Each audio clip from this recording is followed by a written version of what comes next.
of the Black Male Impact, where our goal is to bring guests that we believe will share positive insights and perspectives that we all can benefit from as we continue on this journey. Today we have as guest Dr. Joseph J. Burt Miller. Dr. Miller, Burt Miller, welcome to Thank you. another session. Thank Man, you, sir. thanks for being here with us this morning. Dr. Burt Miller is the division chief, NSA, and he's also the founder of Coffee Cyber Hour, the podcast, and he have been, doing a lot of work, especially in the cybersecurity space. But before we get into the conversation today, I will allow Dr. Burt Miller to share more about himself, so you, the listeners, can know more about who he is before we get into the conversation today. Yeah, thank you, Dr. Cross. Definitely absolute pleasure. Yes, I've been working in the government pretty much all my adult life. I started out in the military, 4 years in the military. Didn't do any technology. So in the military, I did HVAC. Or for those who don't know, heat, ventilation, air conditioning. So I was a HVAC mechanic. Learn a lot of great skills doing that, a lot of transferable skills, especially as a homeowner. And, a lot of those things you'll be able to pick up and be able to do for yourself. But yeah, after I got out the military, went into civil government. Working at the VA, worked at the VA in Jersey. Um, Still doing HVAC for a bit, for about at least 5 or 6 years before I got into IT, my first IT job, and just really started moving around a bit. Going to the Midwest, worked at the VA hospital out there, Veteran Affairs Hospital out there. Worked at Offutt Air Force Base as a civilian this time around. Yeah, I came back to the East Coast, working at the DoD Cybercrime Center, which is a lot of fun. DHS, and now where I am today at NSA. Been here about 2 years now. I've been serving as the cybersecurity division chief. Well, nearly a year. I, I I landed a position last like late May.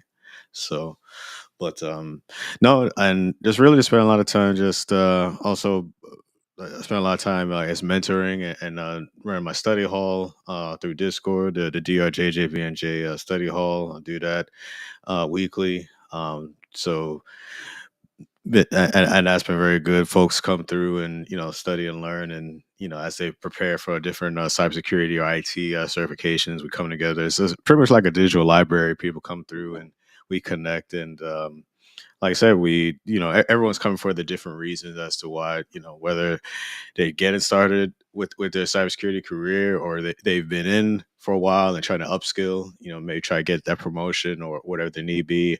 Um, and also I don't even ask people that. They just come through. We just come, get together and work. So it's really good. And as I mentioned, yes, I'm a co-founder of the Cyber Coffee Hour podcast. We're in our second season, and currently we've been like sponsored or backed by the Day Live Podcast Network. So that's been a lot of. I think that's just a testament of the great work that myself and my co-host Fred Zonash we've been putting into developing that. So having a lot of great guests, people from working in the cybersecurity field, even those outside of it, but still trying to find that connective tissue with cyber, and just making it more palatable. For those maybe thinking about cybersecurity as a career, want to make it not so intimidating, really, so they people could see themselves in these roles, and yeah, like I said, just make it fun and make it enjoyable. So yeah, so that's what been keeping me busy, I guess, as of late.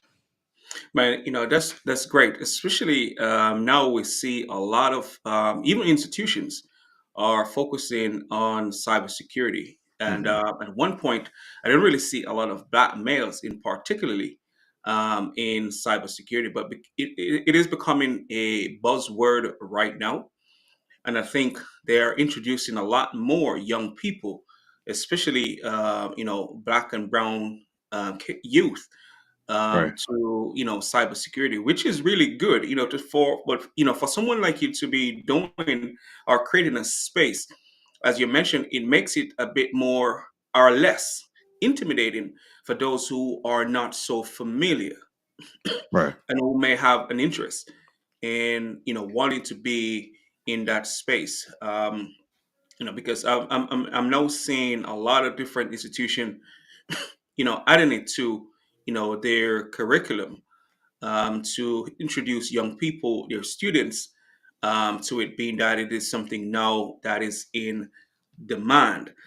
So, as we go through this conversation, which, is about Black men and how we can empower the next generation or our current generation in what we're doing and what we see within our space and how we need to be in those space so we can be that inspiration, that motivation, that which to empower the young people, especially to see the possibility, because if they don't see it, it's going to be hard for them to be it. So, Absolutely.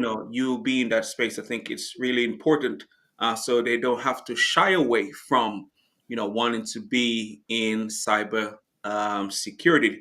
So, as the goal, for this morning is to increase our impact as Black men, in particularly, because we have to represent ourselves and we have to do so um, as best as possible. So, my first question to you, which is on leadership.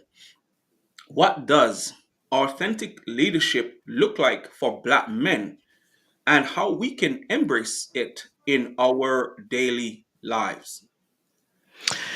As you shared that, Dr. Cross, first thing I thought about was my son. My 15-year-old son. He reached out to me recently as he's in high school, and as you mentioned, cybersecurity being infused now more into the curriculums, and and that's exactly that. He reached out to me, and he had the program, the descriptions that he could take.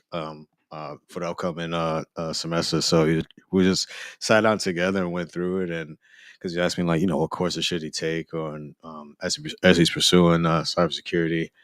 And for one, I felt very proud because like he wanted to, I guess follow in dad's footsteps. So I thought it was cool, and so yeah, so it was nice. I was able to, just really assessing, of course, where he's currently at. And I feel like, okay, I think you should, I know you want to do this, but I think you should work on the fundamentals and some of those courses that help, really build that foundation. And also, too, I even mentioned that, share with him, there are a lot of, I know the school is offering these courses, but I think there's a way you could even get ahead of that before you start taking that first class. There's a lot of low cost of free resources that are out there. One of which I had him create an account through Try Hack Me, and so through that site he's able to learn. For one, it covers from all levels, from beginner to expert. So had him create an account on there and say, "Hey, go through some of the Windows fundamentals.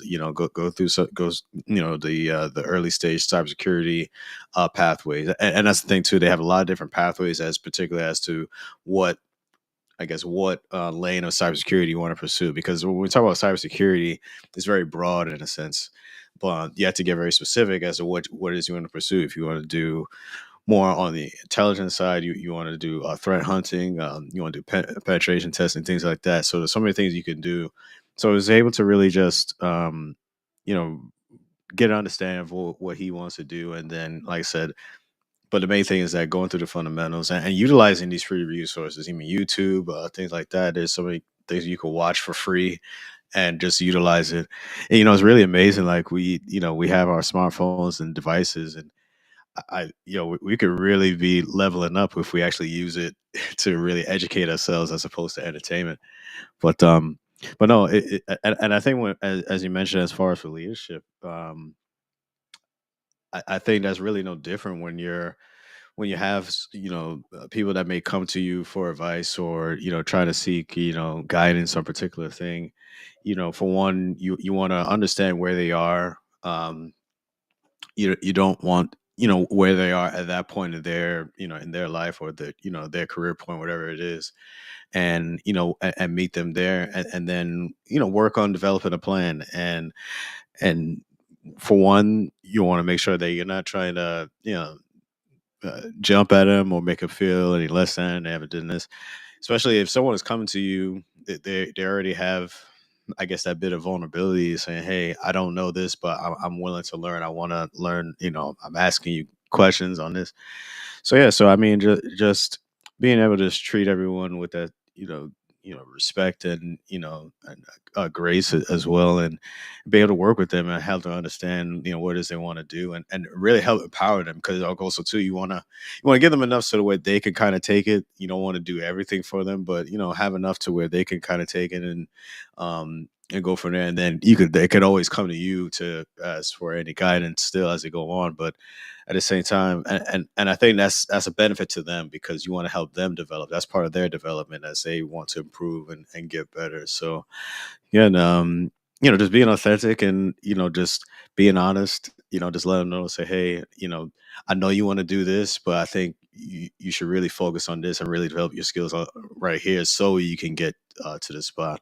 um and I think that's what really makes, to me, that's what really makes a great leader. From what I experienced, throughout my career, those who were able to tell me what it is, and just let me know. You don't want to hear what you want to hear. You need to hear the exact truth, so that way you can take any corrective steps or measures, so you can get to where you want to be. So yeah, that's how I define it, how I see it as it comes to authentic You know, leadership.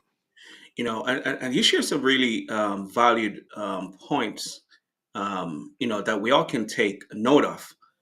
As you mentioned, especially when you give the example of your son and you point him to the direction of what he needs to do. And as you mentioned, it doesn't always have to be a paid version of what to help you. You can point them to where you think they can benefit from or get to learn more about what they want to. And as a leader, I think, it's important, especially in the spaces that we are in, we learn about what is out there. Because when someone come to us and ask for advice, it's good for us Right. to kind of direct them in the right way. But also, as you mentioned, that when individuals do come to us, they already display a level of vulnerability. Right.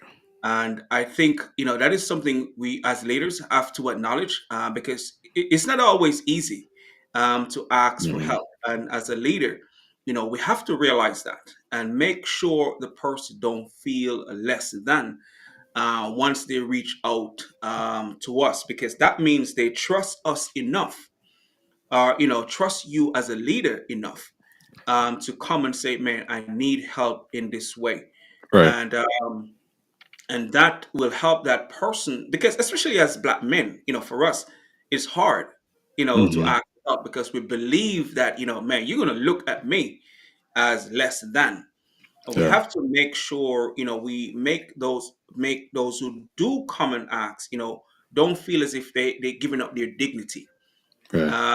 just to ask for help. And because it can be challenging for us as black men to ask for help. So I really, I want to highlight those 2 points, as we go forward in this conversation, because I think those are really important, especially when you are in a role of leadership, to acknowledge the person and realize that, yes, man, they took that step forward, and it may not be an easy step forward.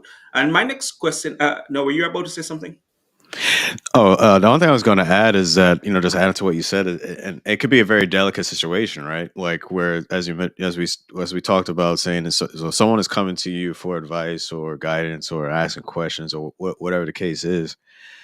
If you don't treat that situation appropriately, you could really have a major impact, a negative impact, on how they may view. So, as we use an example of, so let's say, just using my son for an example. So as he came to me asking for advice on, as he wants to start his cybersecurity career, if I responded negatively, it's like, no, son, you don't, I don't think you're gonna do well in this. I don't think you should do it. That could have a very lasting impact on him, where he doesn't even try. He won't even attempt it again, and who knows? He could have been the best. um he'll could see himself really creating a very successful or lucrative cybersecurity career, but it got stumped because I destroyed his motivation. And so again, when we talk about leadership, and as we're trying to develop people that come to you, and like I said, they have that vulnerability already. It take a lot of courage to even, to come and ask those questions.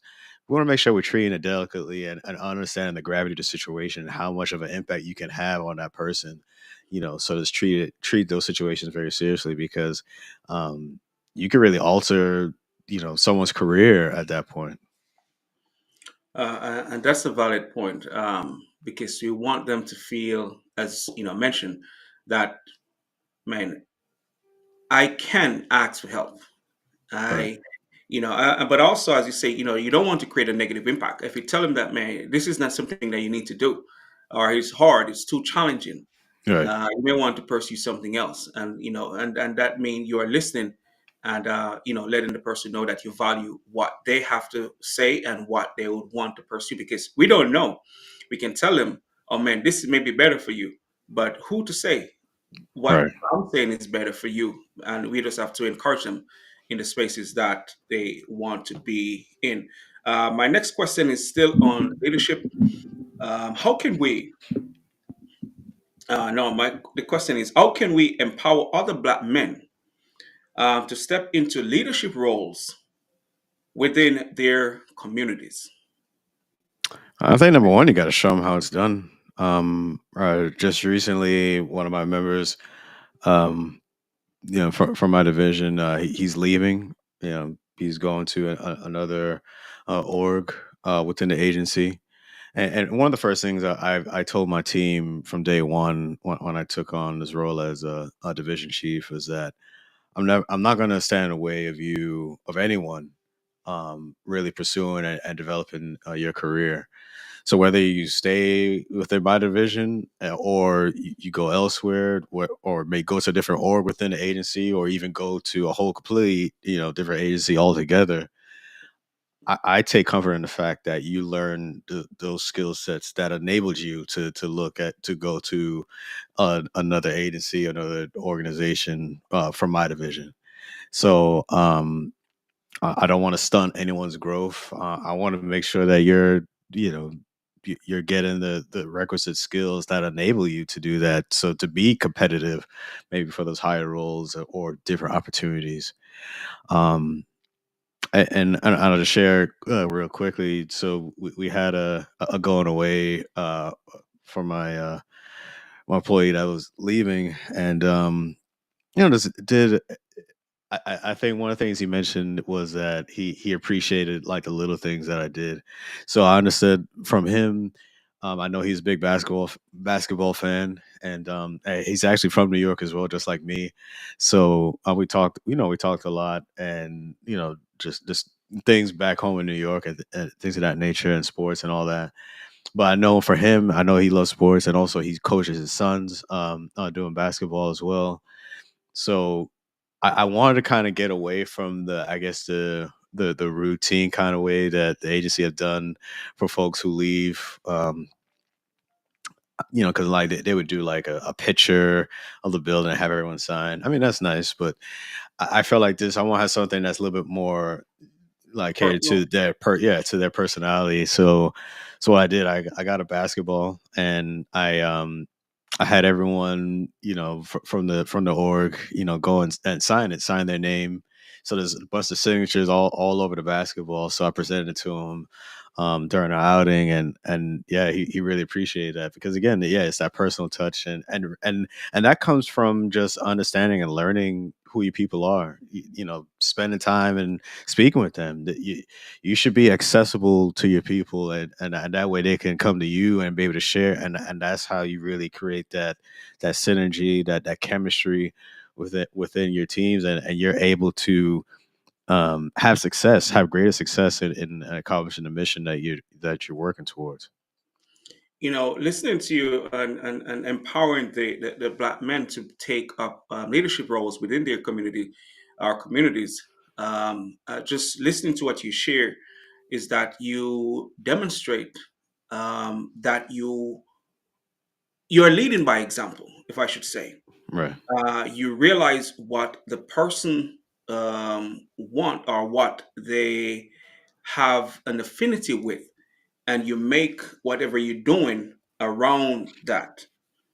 Because once they see you doing what you're doing in a certain way, or how Mm. you lead in where you're in that space, it will encourage them or empower them to want to be a similar leader. Want to take the interests of those who they are in charge of. But I want to ask this question, because as you bring it up, Mm. where you empower the person that you're in charge of. It's not for them to, you don't really, not say care if they leave, your department. You're still going to put in enough effort to make sure they are the best that they can be.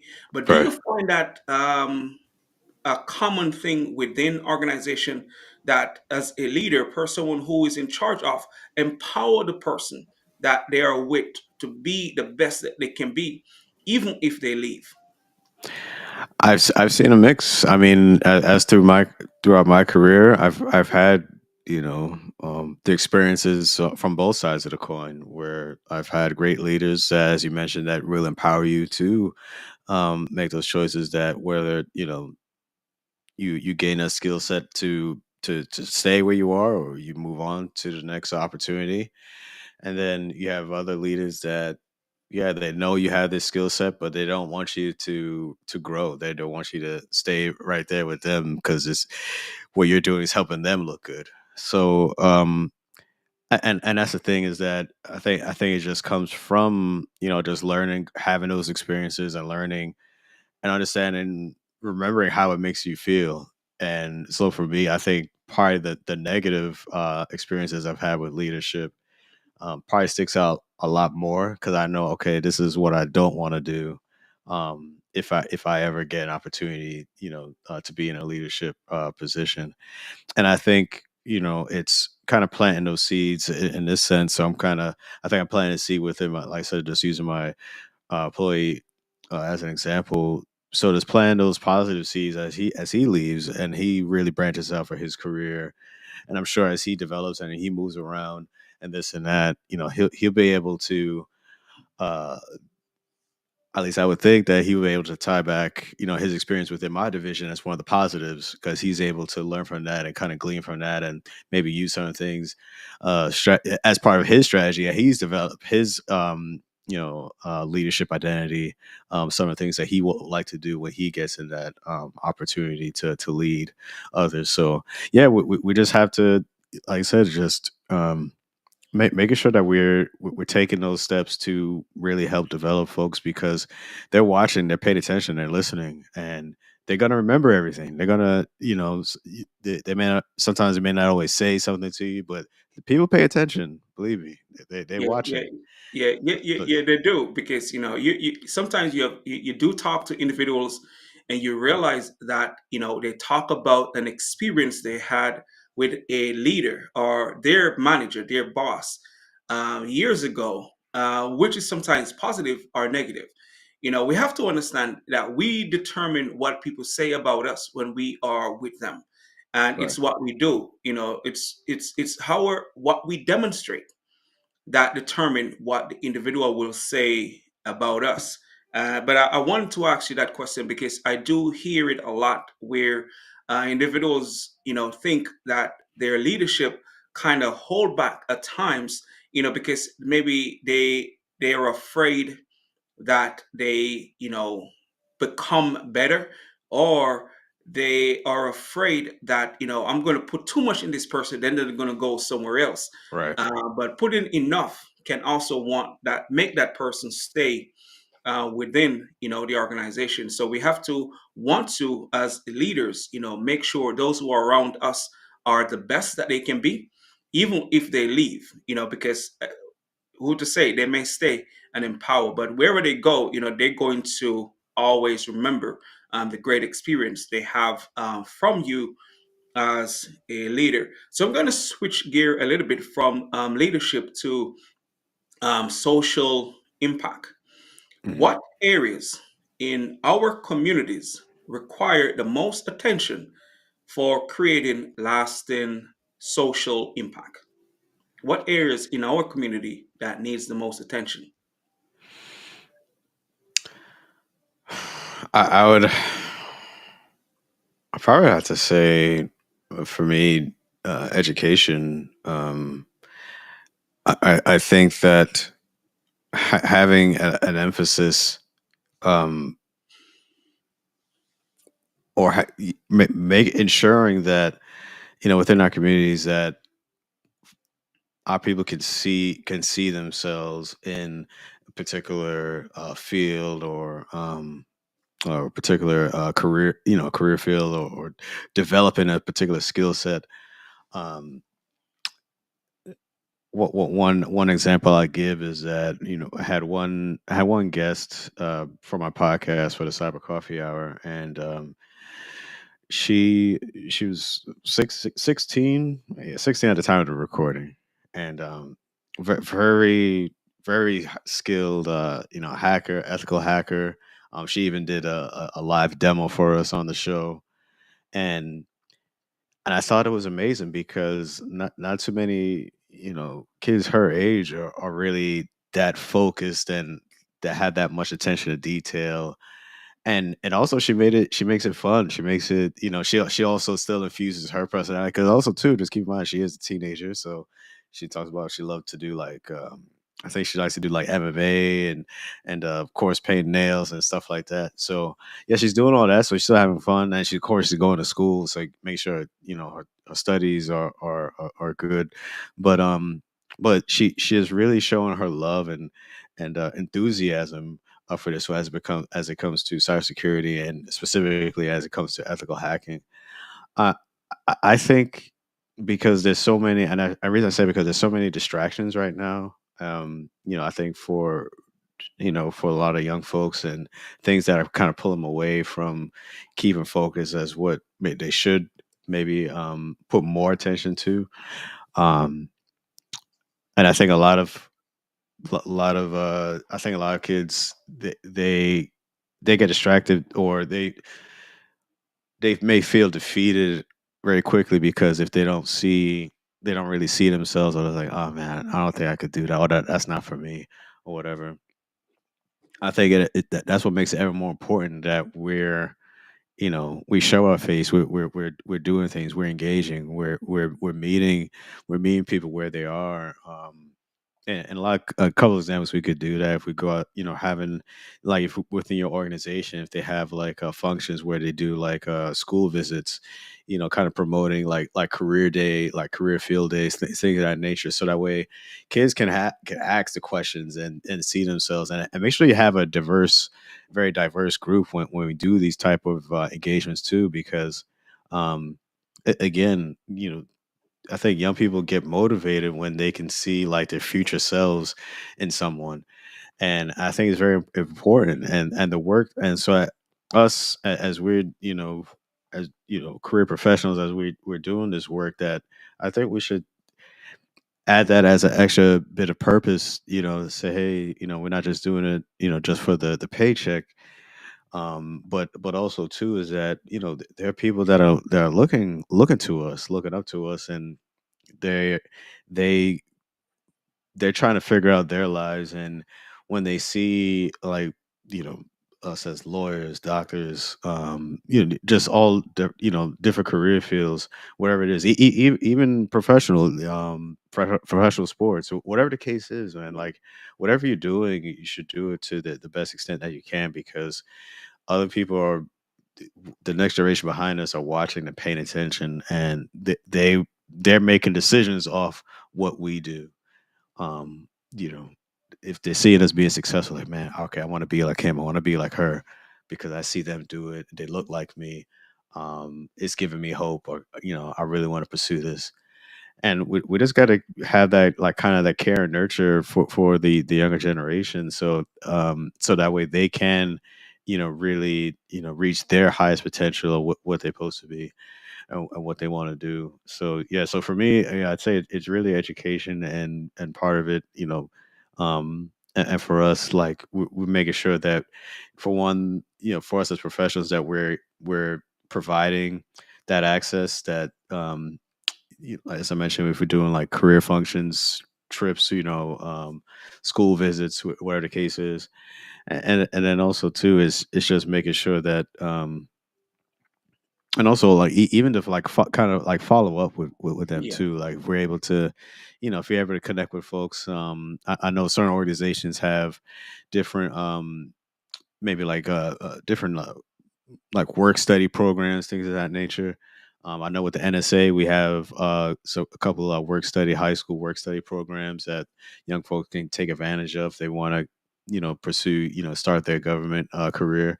So there's a lot of different things that we can do to help really, like, care and nurture for this younger generation, so that way they can, again, really set themselves up, for a great career, and for life.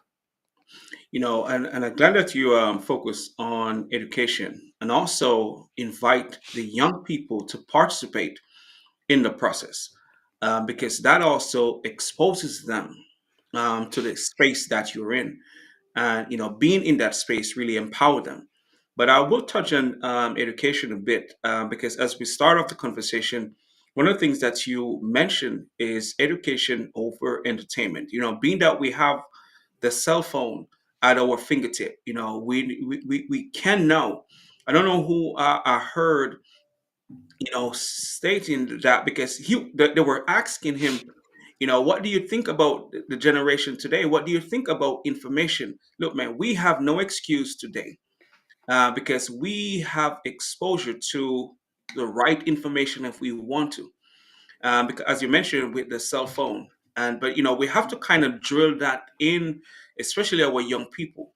To focus on the education piece, being that they have the technology to have access to whatever information they want.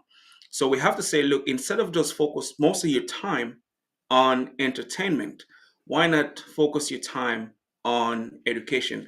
Because I think that is a critical piece to our community, and to empower and to get past some of the barriers that we Hmm. think are there. Because sometimes some of these barriers have become more mental. You Right. know, they may be there. We may not have the same access or the same amount of resources. But if we think that way, we may not get into those spaces. And also, being that, say, you're in cybersecurity, and there are not a lot of people that are in cybersecurity. You could have talked yourself out of going into Yeah. cybersecurity. But as you mentioned, with you bringing in the young people, or have them in your space, now you let them know that, look, you can be here, because these are the possibilities. These are the things that you can do. Right. And with the young lady that you bring as example, did she start asking, how can she um, like pursue this as a career? Did she ask those kind of questions? Oh yeah, absolutely. And it was such a great conversation that we had with her, because so she's, yeah, a young girl from India, and she was, uh, very being very inquisitive as just meeting people along her journey, for her to get started and seeing other folks that are doing it. Um, that she was able to really get that motivation that she wanted to pursue it, and just I think a lot of times it kind of starts out as maybe as a hobby, just something to do, while at home, and then it's really turned into something like, yo, I really like this. I really pursuing it. So no, for her, she's very bright, very inquisitive, just asking, always asking a lot of questions, connected with a lot of folks that are, as you mentioned, just seeing herself, watching others that are doing it. Um, and that's part of it. That's actually part of my advice when I connect with people, as people who I mentor, is where you want to just kind of using like LinkedIn, for example. If you're trying to network or you're trying to make that career path decision, best thing to do is connect with people that are already in the position and learn straight from them. Say, hey, I'm thinking about doing threat intelligence. How is it? Like, how is it really? I mean, and they can give you the real deal on it. Like, yeah, it is a great career. Like, no, I wouldn't do it. And you can save yourself a lot of time and headache by doing that. But that's that due diligence, and it's really taking the time, because also too, yeah, we see all the time where folks may invest a lot of time into school and whatnot for a particular career field, and end up really find out like, this is I don't really like this. So Yeah.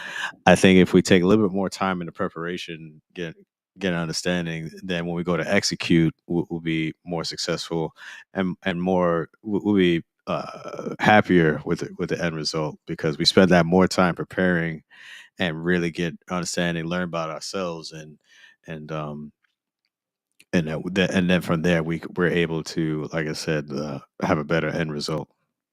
Yeah. So how long you been in cybersecurity? I'd say at least 10 years. Whether I guess mix of professional and then also working at you know working on it like on my own. But yeah, at least 10. Okay. Okay. So, I'm going to get back to my social impact question. Hmm. But what make you have the interest in cybersecurity? Um, it, my uncle, you know, growing up in New York, I was able to.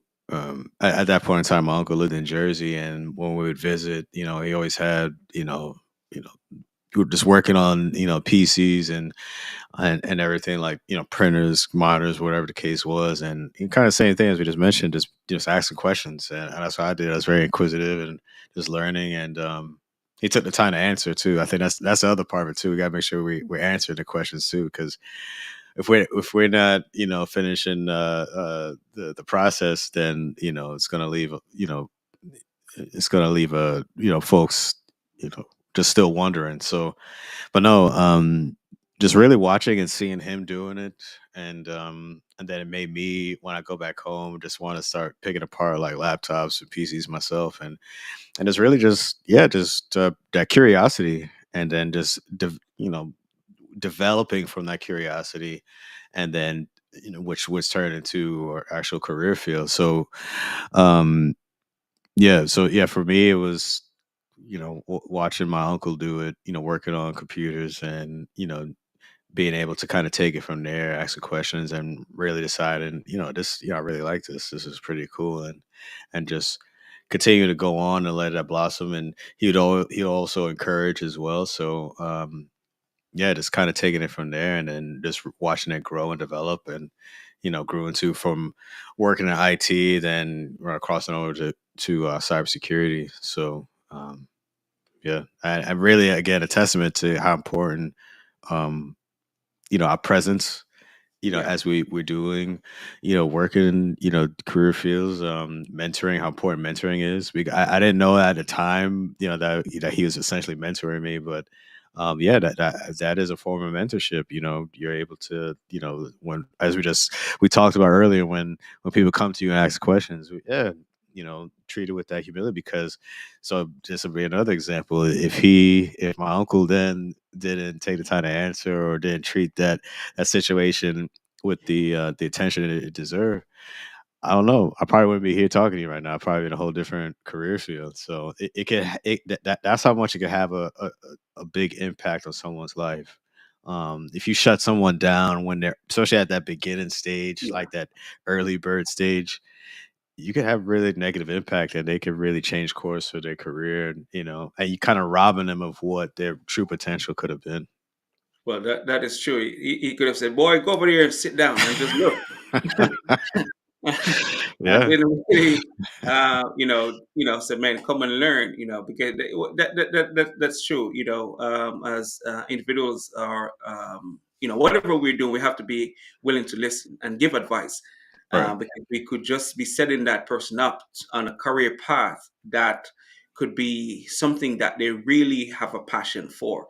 But if they're shut down early, they may not pursue the Yeah. career that is fitting for them.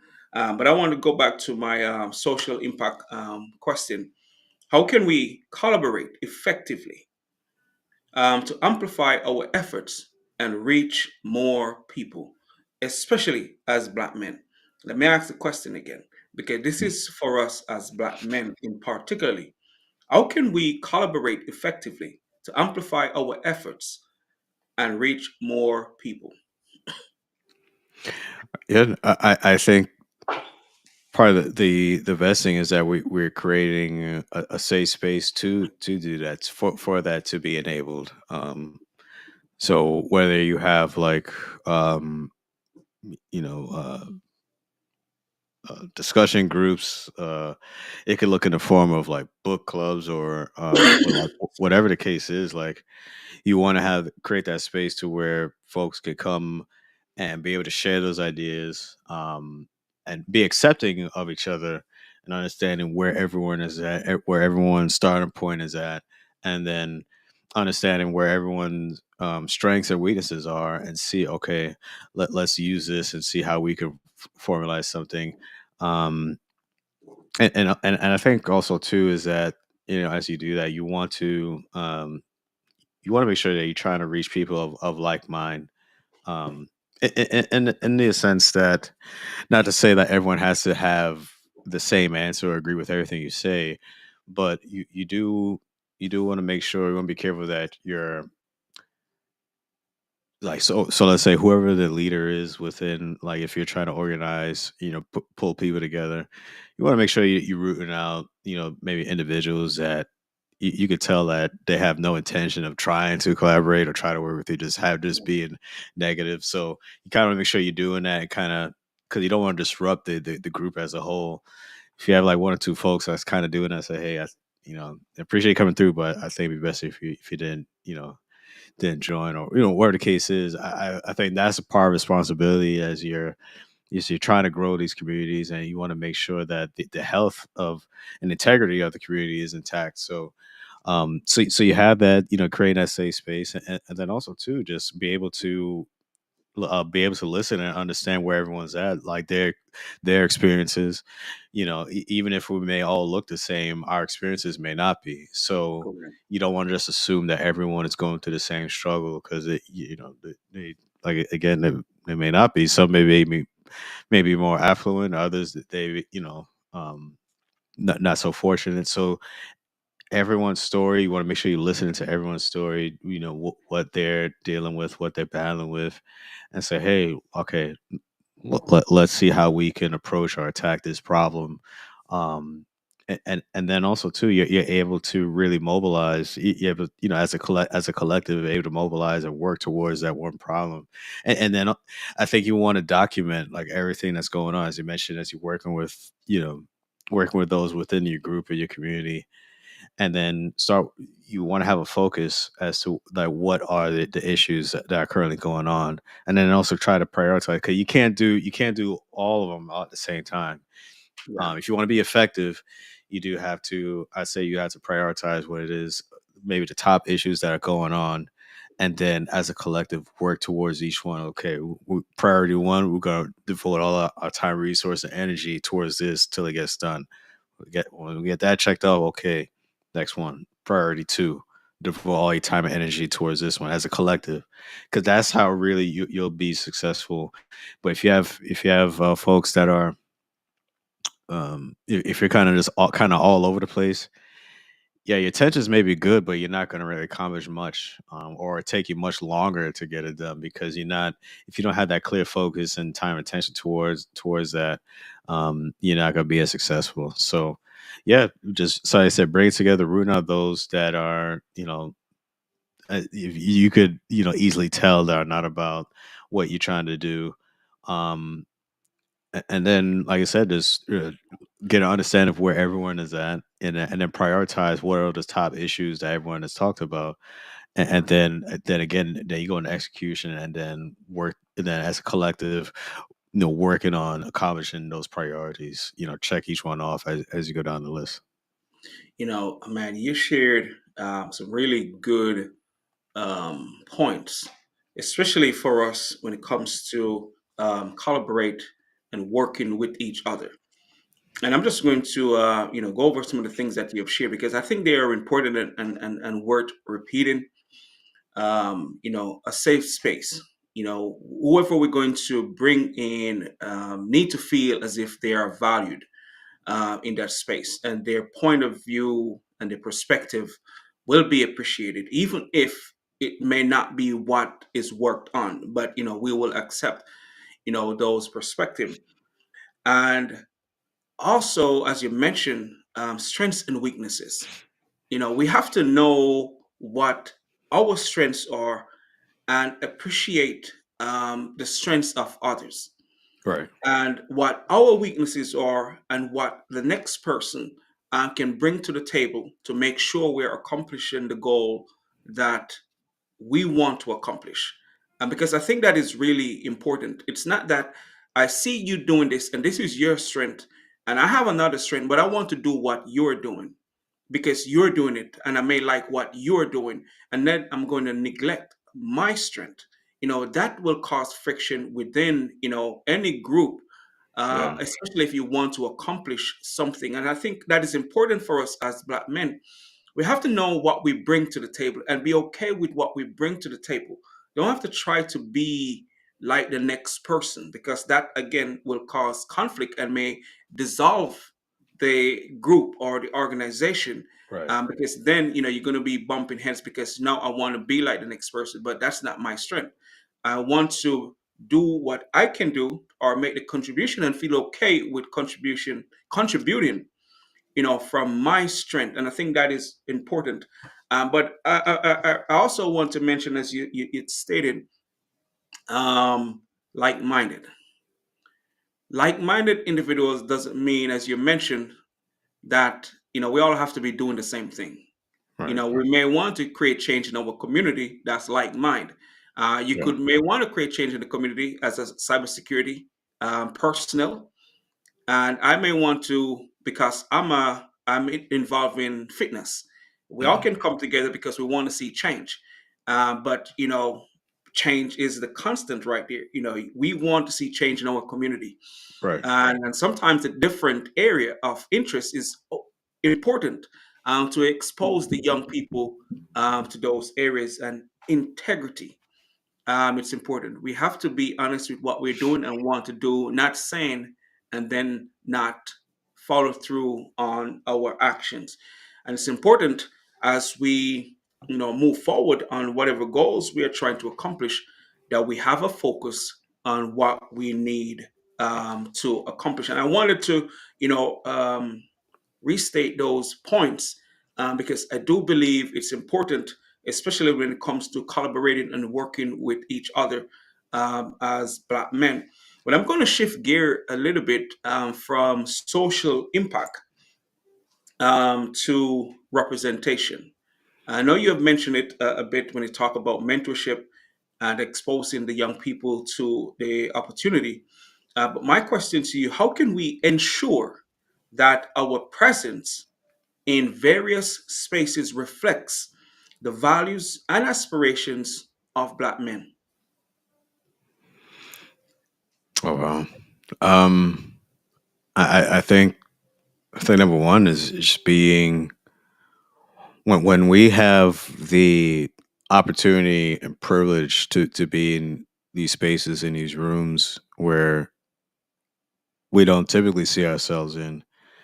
We have to make sure when we're there that we are, for I think number one, understanding the full gravity of the situation, that you know again, we're not uh it's not something that for us as we're in, like I said, in these spaces, that understanding that we are holding ourselves to the highest standard, because we are representing more than just ourselves. We're, represent our families, our communities, things of that nature.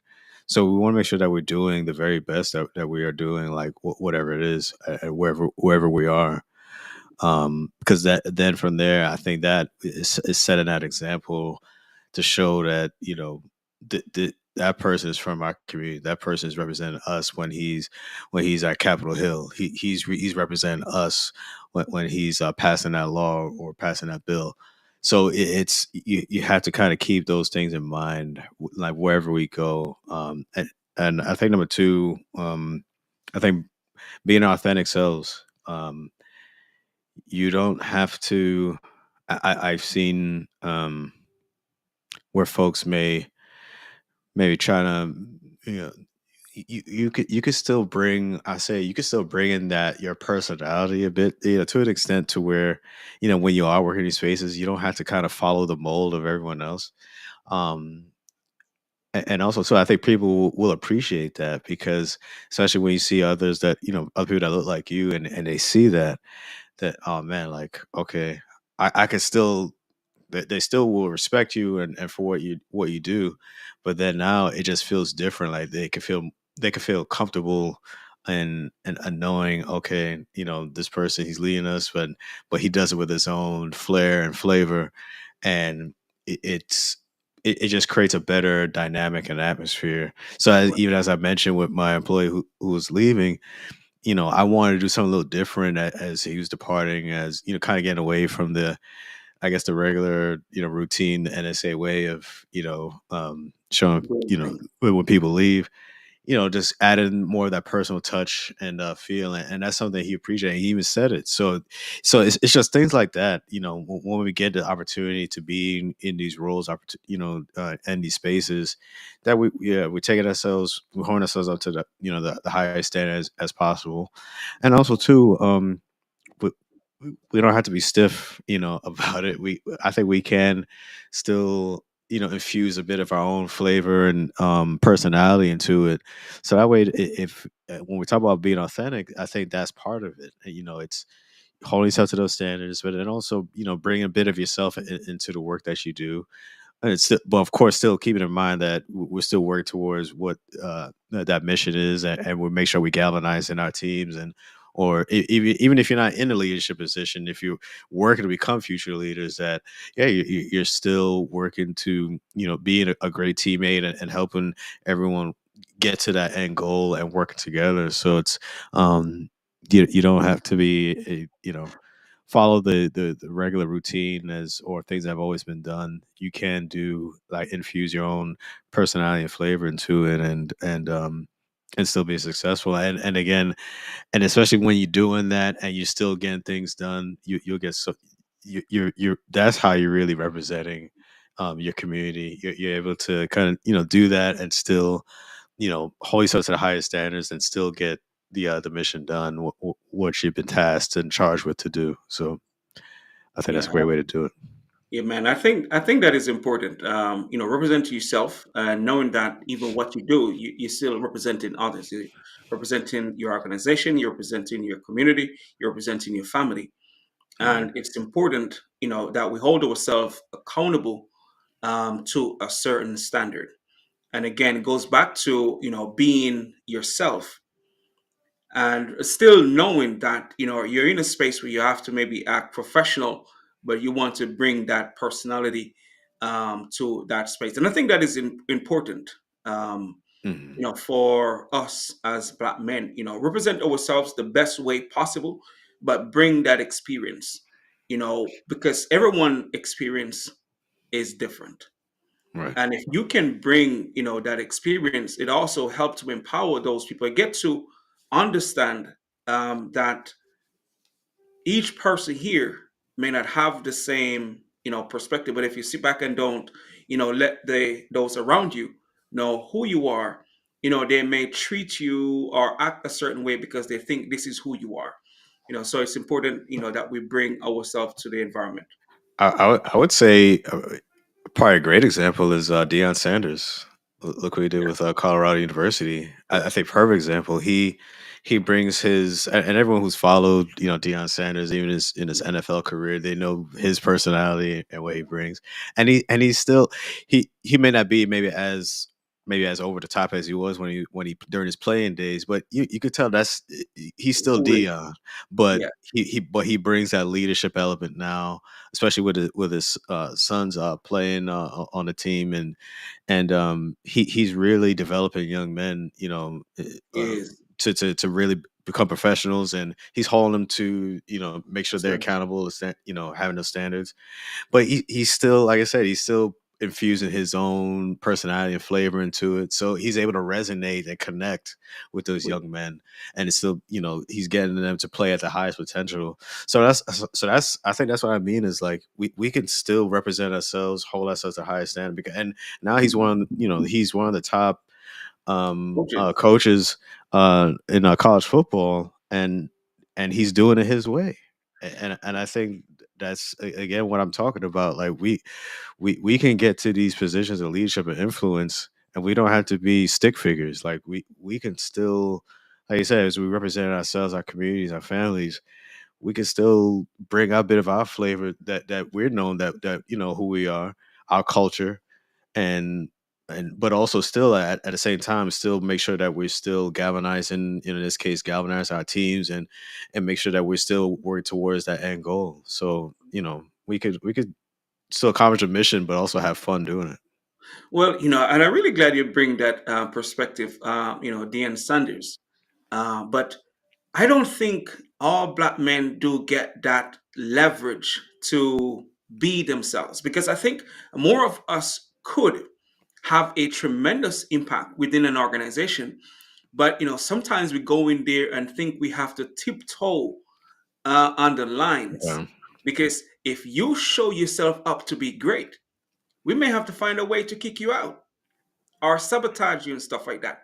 Right. So, he got the opportunity to be himself. But I think if more of us as black men, because I think we have this thing that we can bring in the space. I think the leaders who may brought us in need to realize, man, you know what? Let me give this person the autonomy to make Mhm. the impact that they can make. So, do you see that as a challenge for us as black men? Because sometimes we don't get those opportunities to have the autonomy to make the impact. I think we get the autonomy by the results we produce.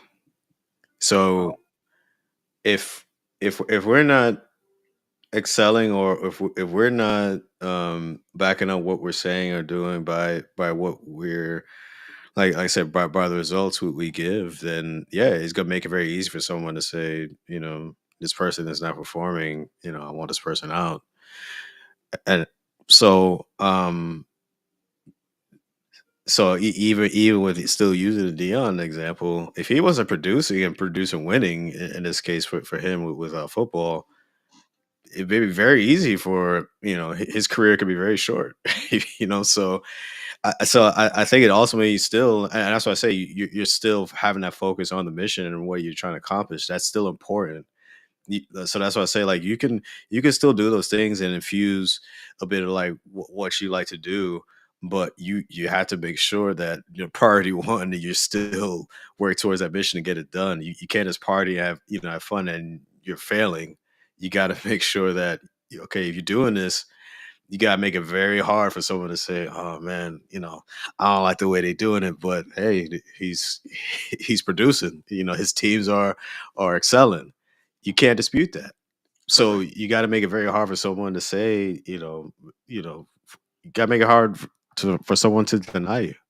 When they Well, see talent and what you're able to do, and if you're in leadership roles, if you're able to get, really galvanize your teams and help them to reach their highest potential while still doing what you like to do, and like I said, having that autonomy, as you mentioned, we get that, we earn that by the results we produce. So again, I don't want to get that lost. I don't want that to get lost.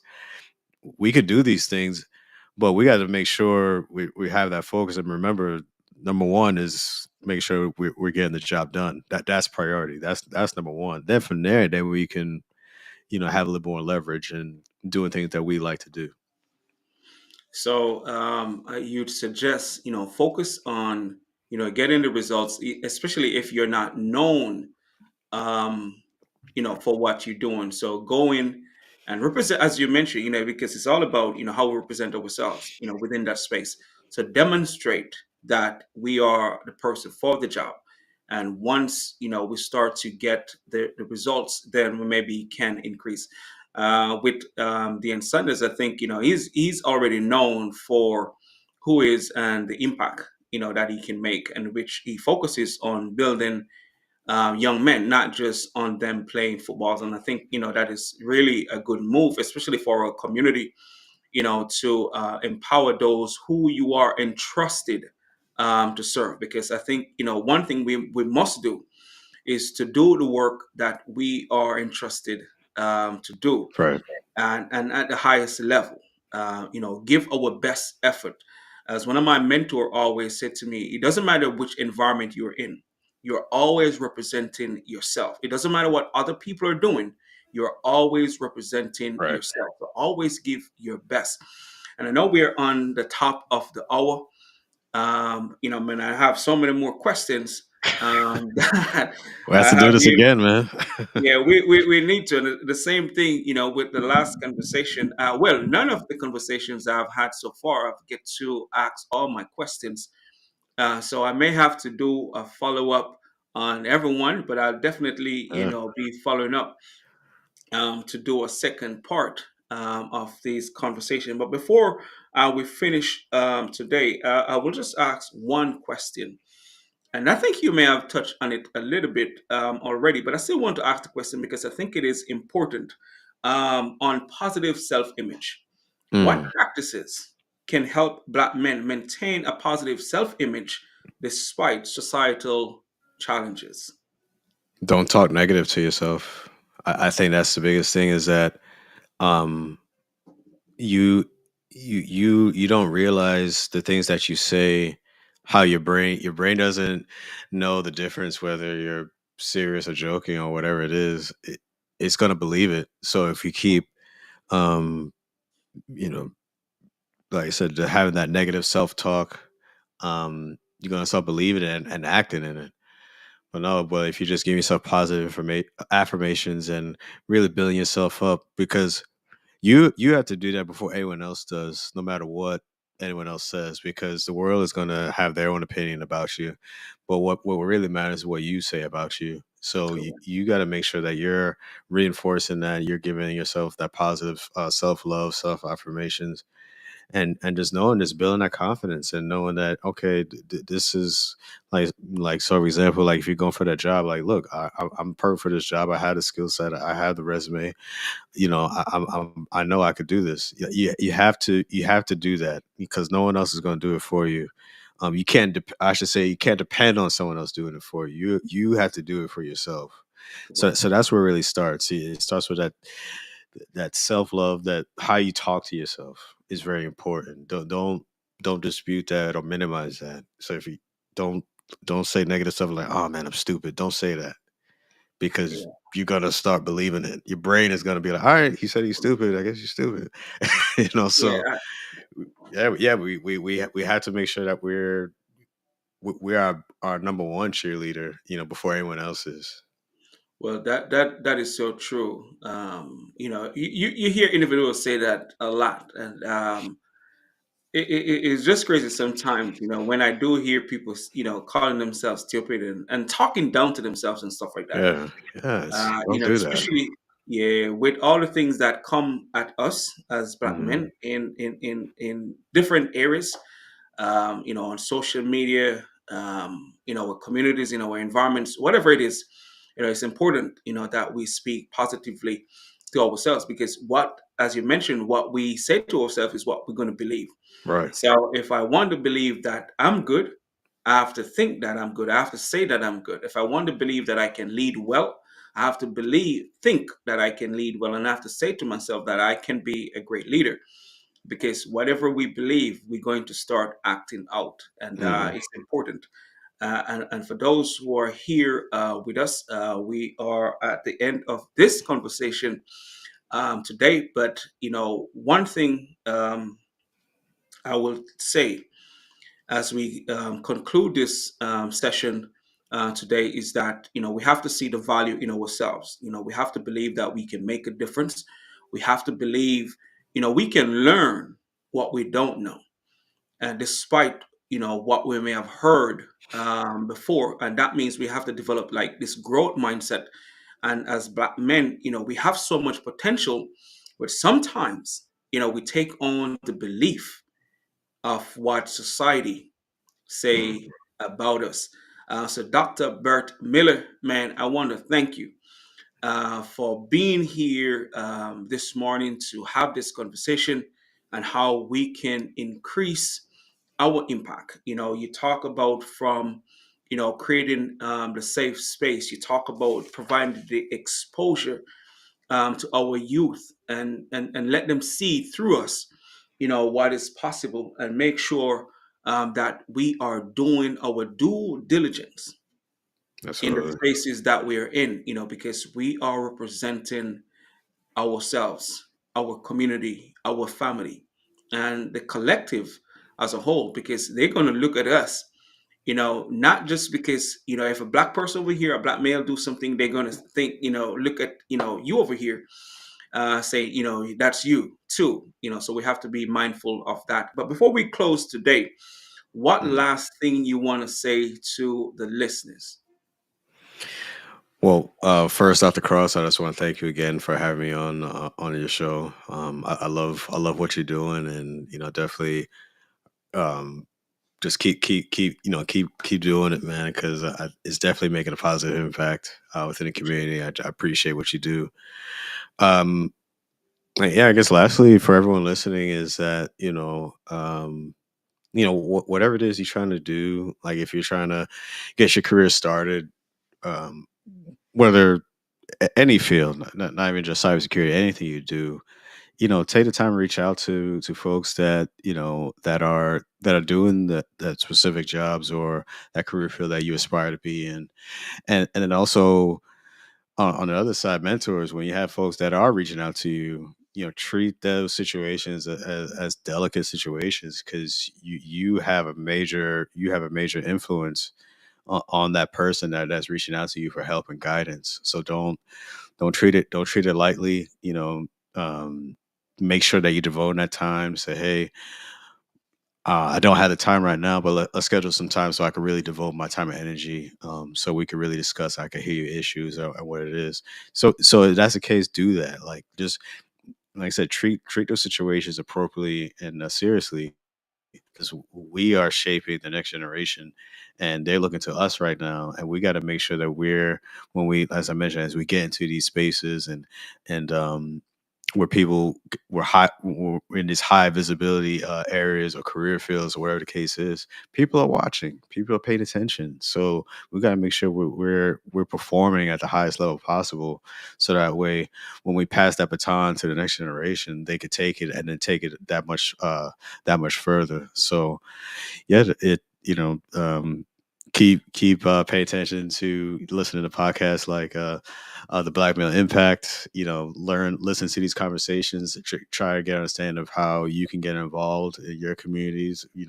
And reach out to folks, seek out mentors that are like I said, that you feel that could help you along your career path. Ask questions, ask a lot of questions, and that will, because doing that will help provide that clarity that you need, so that way you could be the most effective and work towards the highest potential for your career and your life.